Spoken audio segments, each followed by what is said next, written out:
Welcome to the Every Brand is Different podcast and Happy New Year. I hope your Christmas and New Year's and everything was fantastic. I just have a funny story.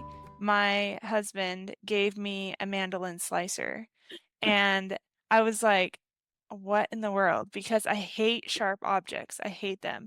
And he was like, oh, I thought you said you wanted a mandolin. And I'm like, no, I wanted a mandolin like instrument. And he said, "Oh, I'm sorry. I guess I misunderstood." And then he hands me this huge box for the next present that he gave me. And I was like, "What in the world is this?" And I open it, and inside the big box is a little box, well, a smaller box that was shaped like a guitar. And I was like, "Is this my mandolin?" And it was. He was playing a trick on me. It was so funny. So, he does Well, stuff like that all the time, and it just cracks me up. But that was, like, the highlight of my Christmas because actually I do like the mandolin slicer. It's just a weird present to give me on Christmas. Like, I me personally, it would be a weird present to give me personally on Christmas because of my OCD. So, yes. when I asked him for advice and he told me about the mandolins, I was like, I was like, "She must have asked for that, and he's giving her the other one as a joke," and I'm glad that it was indeed Yeah, yeah. He that. was like, "I was trying to find other things that were also called a mandolin, but I couldn't find anything else." Yeah. So, it cracked me up. But yes. So, today we are talking about boundaries while raising your neurodivergent kids. And when I first started thinking about this, I was thinking about boundaries with other people, so boundaries with extended family, and we can definitely talk about that at a later time. But then I was looking at stuff and it kept coming up with boundaries related to your neurodivergent kid and how to have boundaries with your kid. And I was like, ooh, that is something that I need help with. So we're going to talk about it. The first thing we're going to talk about is what are boundaries and why are they important? People think boundaries are often rules, but they're two different things. Boundaries are emotional, physical, and behavioral limits, and rules are specific directives or guidelines that dictate expected behaviors or actions. Rules are kind of for everybody, and they're enforced throughout your whole household. So, the purpose of rules is to establish order and structure, often focusing on external compliance. So, they're generally inflexible and they apply equally to everyone involved. They're usually enforced by a person in authority, so a parent or a teacher. You have classroom rules, you have house rules, and consequences are typically predetermined and apply if the rule is broken. So, some rules in our house is at 7 o'clock we take our medication and get ready for bed. That is a rule that we have. If we're out and about, then that rule is flexible. But in your house, you might have no screens after 8 p.m., or you have to finish your homework before playing outside, which I don't agree with that rule at all. If your kids, I don't know why I just said that, because if your kids come home from school and they have been in school all day long and then you say, "You can't go play outside till you get your homework done." That is just asking for a Right? sensory overwhelm meltdown. So let your kids go play outside, give them a break. Don't make that a rule in your house. I don't know why I just said that, but don't do that. Let them play outside and then have a break, get some food, get a snack, and then do their homework. I agree. Yeah, for sure. So that was a terrible example. But a rule might be you have to read 20 minutes every day before you go to sleep or something. Like you have to read 20 minutes during the day. That might be a rule in your house. It doesn't matter when it happens, but you have to read for 20 minutes. A boundary is more personal. So boundaries are like things that you place on other people for yourself. So it protects your emotional, physical, or mental well being. And the point of a boundary is to foster mutual respect and ensure healthy relationships, focusing on individual needs and autonomy. So, some characteristics of boundaries include flexible and often dependent on the context or individual. So, I won't have the same boundaries that Lauren has. Obviously, we're two different people. More about communicating needs rather than dictating behavior. It's not about someone complying with the rule. It's not about someone complying with what you want them to do. It's more about this is what you'll put up with, this is what you will Yeah. Protecting expect. Yeah. yourself, your Yeah, will. yeah, and it's enforced by the person setting the boundary, not as an external rule. So this isn't a rule that's enforced just for everyone in the house. This is a boundary between yourself and another person. And some examples of this that I've done is I've told my kids, I need 10 minutes to be alone. Please don't interrupt me. I need 10 minutes just to be alone because I am getting overwhelmed. Or if you throw that toy at me, I will take the toy because it may harm me. It may harm you. It's a safety concern. So that's a boundary. You're putting it in place to protect your emotional, mental, and physical well-being. The differences between rules and boundaries, like we've said before, just to reiterate, is rules are compliance and external behavior based. We really want the compliance. They're not really flexible. They're typically rigid and universal. Classrooms have classroom rules like no talking when the teacher's talking, because if everyone was talking while the teacher was talking, that's chaos, but it's universally applied. So it doesn't matter who talks, you're going to get a consequence based on that rule Being that you broken. break. Yeah, that you've broken. Yeah, for sure. And boundaries are context dependent and adaptable. You might not have a rule that every day you come home and you need 10 minutes to decompress. That might not be a rule in your house, but on days that you need to do that, the boundary that you set in place is you tell your kids, I need 10 minutes to decompress. Please don't come in and knock on the door and bother me while I'm just having alone time for a few minutes. Mhm. And then, yeah, the point of rules is just to maintain order and consistency. And once again, to the point of boundaries is to protect your emotional and mental and physical well being. And it also protects the relationship.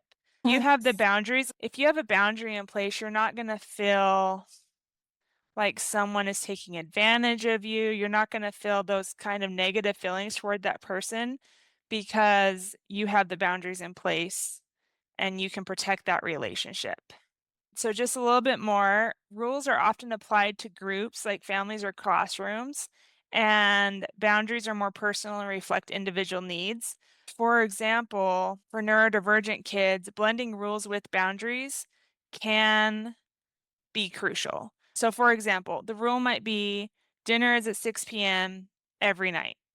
That's the rule. But you can tell your kid, if you're not hungry at 6 p.m., because they might not be, let me know and we can save your plate. That's the flexibility of the boundary. They still have to eat dinner, but they don't have to eat it right at 6 p.m. Yeah, I think that's really great to have this is the rule, but also, again, because we all respond to things and maybe we're not hungry at 6 or whatever, to have that flexibility with the boundaries. Understand you may not be hungry at 6, so we'll save your plate, but, like, that is dinner and that's what you're going to be eating. Yeah, yeah. So, I it's that flexibility part with the 2 combined. Yeah, so I think especially with neurodivergent kids, we have to be flexible because every kid has a unique sensory, emotional, or behavioral profile. They have different needs for those different things. And my nephew, if you don't feed him dinner every night at 5 p.m., he loses it because he goes by the clock. Dinner is at 5 p.m. every night. And so that is what he needs. But, like, my kids, for example, they don't care what time it is. When they're hungry, they want food, and if they're not hungry, they're not going to eat. And they're more intuitive, I guess. They just eat when they are hungry, and they Hungry. don't eat when they're not hungry. But there's a lot of people, my cousin too, if it's noon, we are eating lunch. It does Yeah. not matter if you're hungry, we are eating lunch at noon. And just to be flexible with that because a lot of neurodivergent kids create rules in their mind that this is what has to happen, and it gives them that feeling of safety and protection when those are followed. And so just being aware of that and being flexible with that. And then if they want to eat dinner at 5 p.m. every night and you're not going to be able to eat dinner at 5 p.m., tell them that in advance.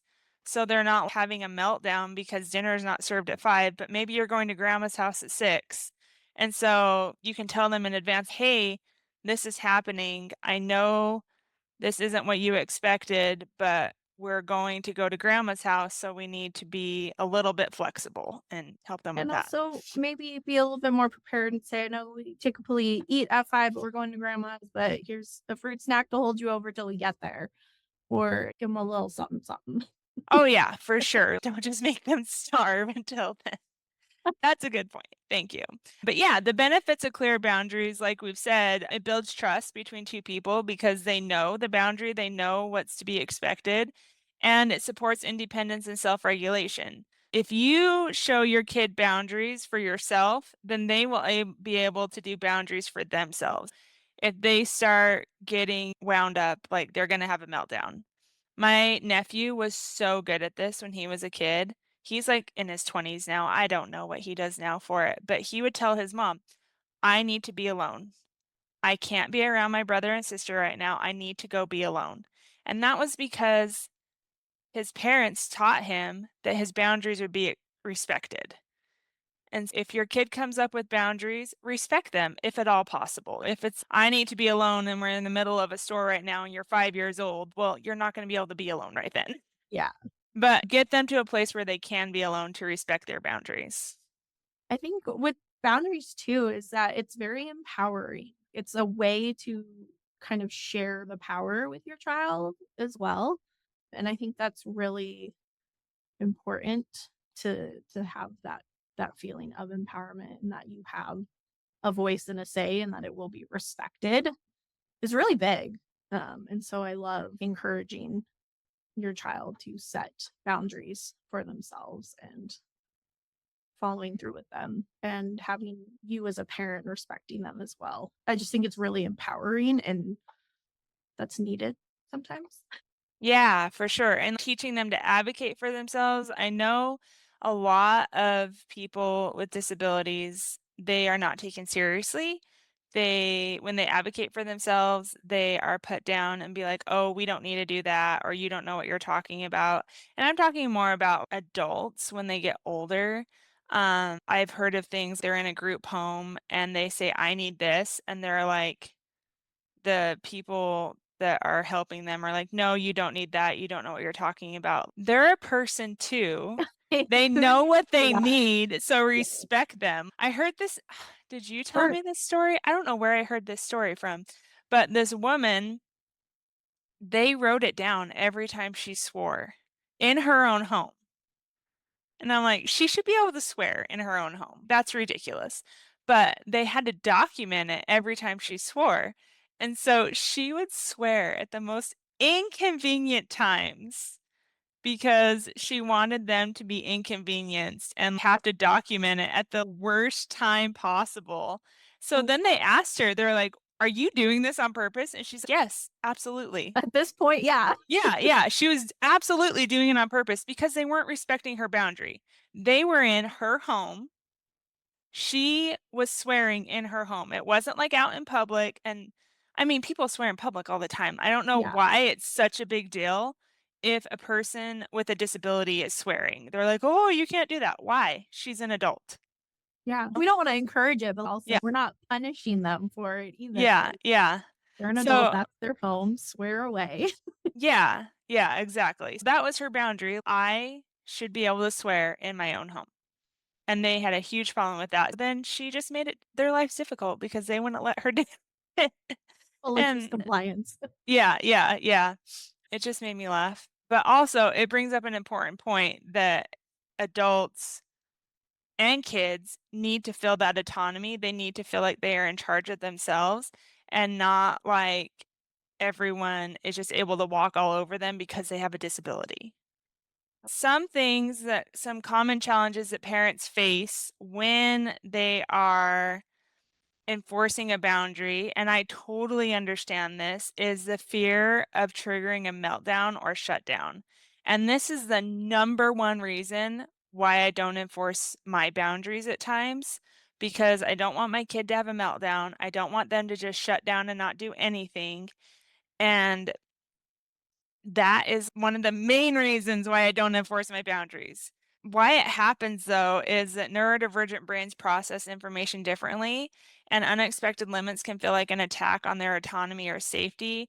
Transitions or sudden changes tied to boundaries can trigger these responses. So if they're not used to your boundary, then it might trigger a meltdown or a shutdown.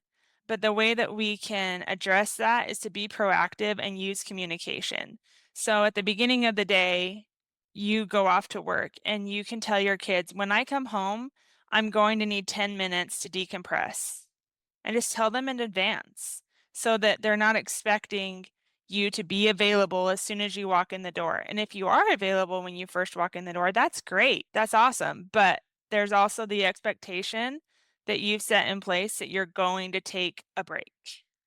Another way to do it is create predictability. Like we've said before, is to create visual schedules, social stories, or routines to make boundaries easier to process. A boundary that you might have is when you're crossing the road, your child has to hold your hand or stay near you. It's flexible, they can choose either one, but for their safety, they have to hold your hand or be near you. So you can read social stories about that. You can create a visual schedule, like we're going to get out of the car and then we're going to cross the street. And when we cross the street, you're going to hold my hand or stay close to me. Or you can practice it. Like I've done songs with kids. I made up this song with a kid and it was like, when we go in the parking lot, we hold hands and stop. When we go in the parking lot, we hold hands and stop, and then we look both ways. And so I practiced that with him in the center. I sang the song with him in the center, and then we actually walked outside and practiced that. And so that's another way that you can help establish your boundaries is just by practicing them when it's not in the heat of the moment, not when That's you're actually crossing the street, but you need to practice it. That's I was just kinda to add on to that, especially for if you're afraid of triggering a meltdown or a shutdown, especially in a public place, practicing those boundaries in a safer place or in the home and addressing issues as it happens so that when it does in a more out in the wild or whatever, it's not like you as a parent will be as fearful as addressing that boundary, modeling and practicing in like a safe space, and then modeling and practicing in the actual space that these things might come up with can be helpful. Yeah, for sure. That's what I do a lot with my clients is we practice, practice, practice. So when they're out in the wild, that they can just be able to do it because they practice it so much. And then if your child does have a meltdown or shutdown, just practice co-regulation. You can stay calm, stay grounded when a meltdown happens, and validate their feelings without compromising the boundary. So you can say, I see you're really upset. It's hard to stop something fun. Let's take a deep breath together. For example, if you told them to shut off the Xbox or something like that. I know you're upset. I can see that. It's time to shut it off. So you're not giving in to you're not excluding the boundary, you're holding the boundary, but you're also validating their feelings that it's hard for them and you understand that. Yeah. We talk about that, validate the emotion, the feeling without validating sometimes the action or that might come with those specifically like negative feelings. And so you're still addressing it, but respecting and having that empathy of how they're genuinely feeling in that moment. So it's good. It's important to do that. Yeah, for sure. I know when I validate my kids' feelings, it kind of like shocks them back into coming back to reality, I like to say. So when Mhm. they're having a meltdown, they're not in their right mind. And so if I say, I know you're upset, I understand you're upset, just that validation kind of brings them back and they'll be like, yes, I am. Yeah, And I mean, exactly. it doesn't do it all the time, but if I more than not, it does. And so that's one way to help them come back and help them co-regulate with you is just by validating their emotions. The next reason why you might have a hard time with boundaries is because boundaries are constantly being tested. And this is totally normal for kids. Even neurotypical kids test boundaries all the time. And so it's just a part of growing up and trying to gain your independence is pushing those boundaries. But with neurodivergent kids, they have a difficult time with impulse control, executive functioning, or understanding abstract concepts, which can make boundaries harder. If you say, I need a few minutes, I'm on the phone, please don't talk to me, hold on a minute. I know when I need to talk to someone, I feel like I'm going to explode if I don't say it.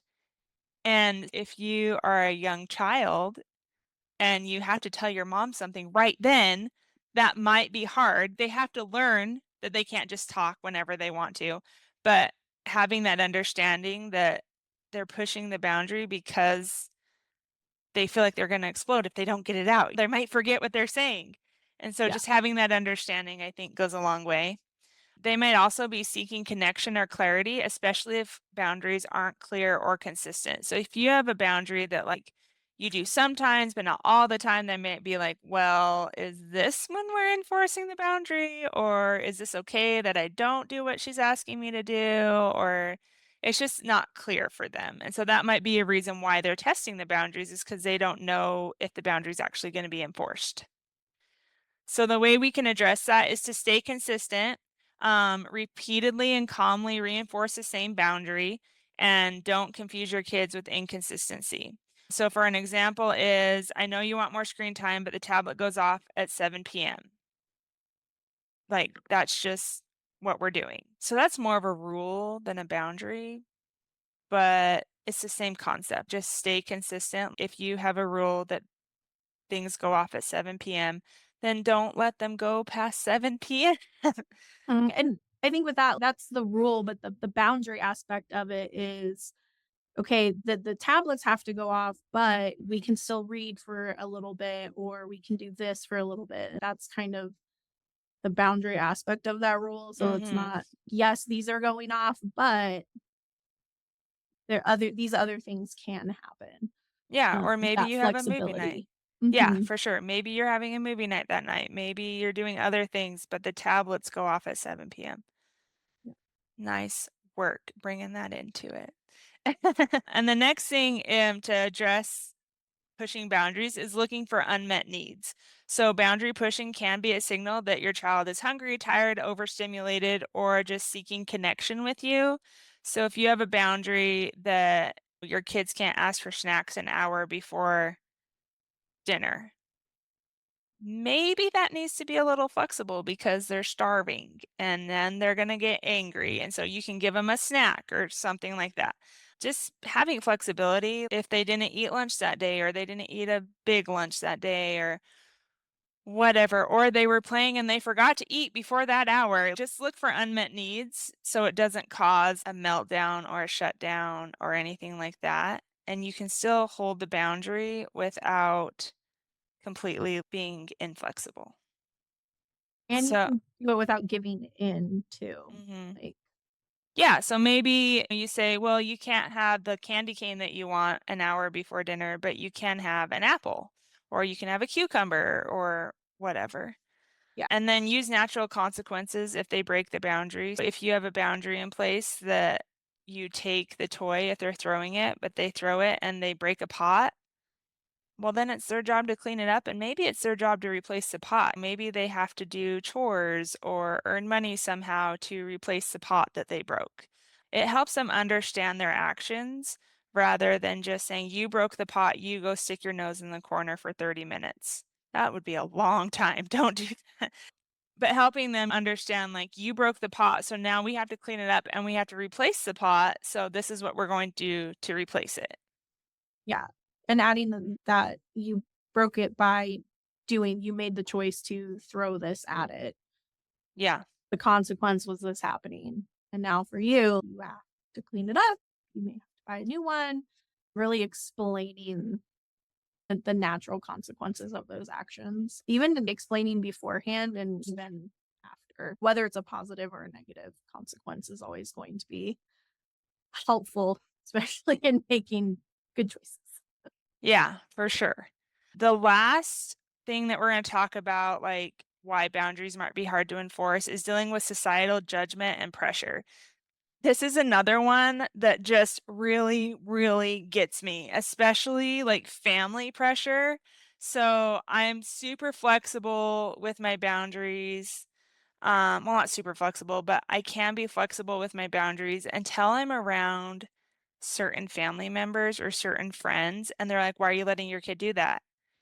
And I'm like, "Well," and I have to justify to them why I'm doing it, and you shouldn't have to justify your parenting to anybody. And for example, on Christmas Eve, we had clam chowder and potato soup to eat. My kids aren't gonna eat that. No way are they going to eat that. I'm not And getting so that. yeah. And so I let them have bacon that was for the potato soup, and I let them have cheese that was for the potato soup, and I let them have rolls. And some people were like, "Why are you letting them have the toppings for the soup, but not eating the soup? That's ridiculous. They should have to try the soup to have the toppings." I'm like, "No, they're not going to eat that, and they don't have to. They've tried it in the past.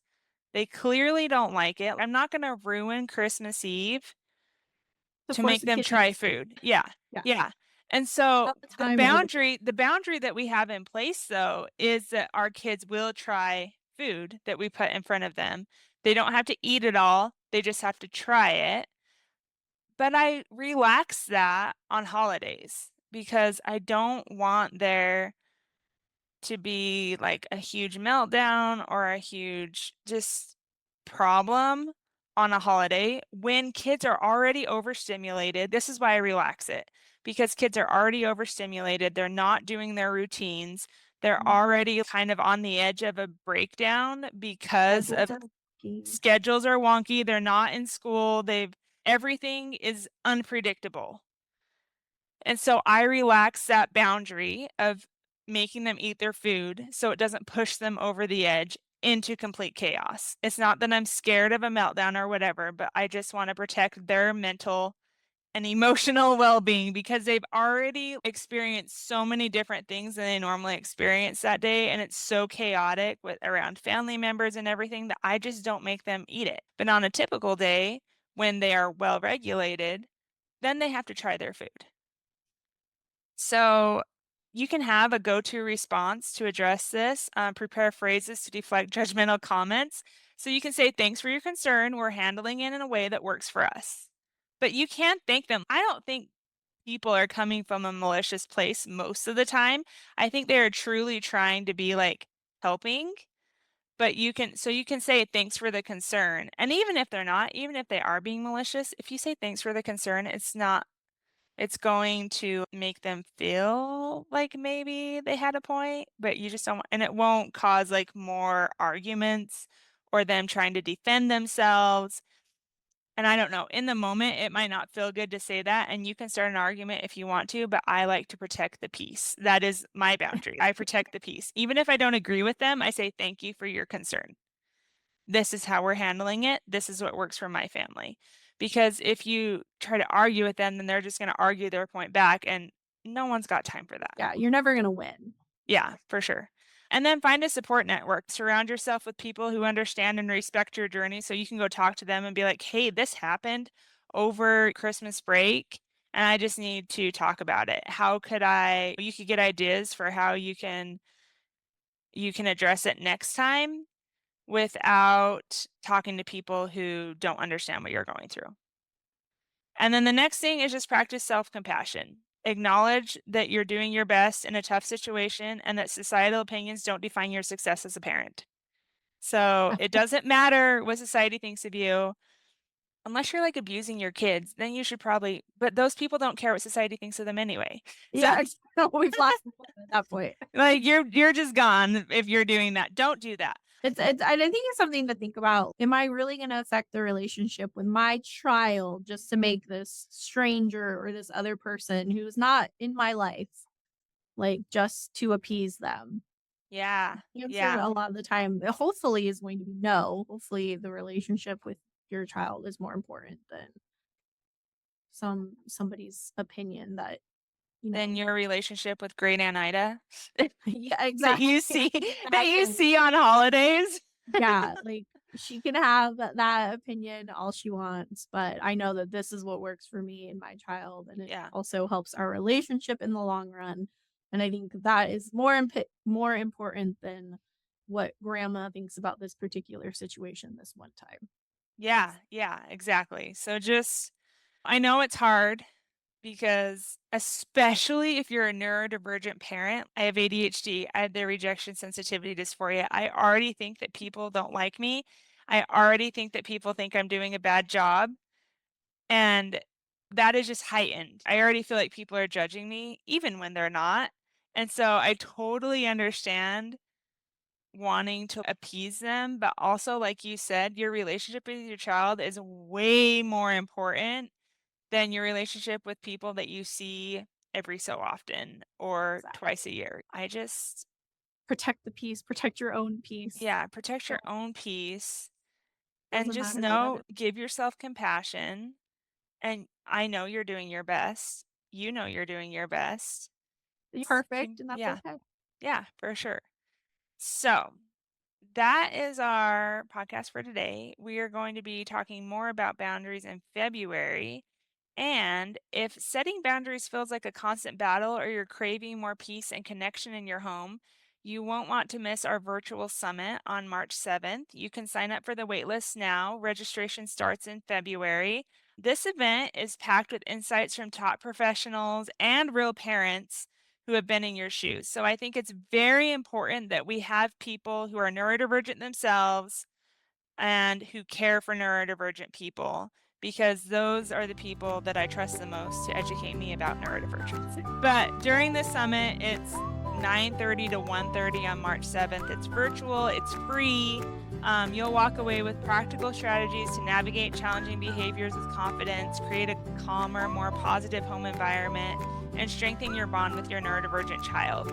You can find more information about that at everybrainisdifferent.com. And once again, it's free.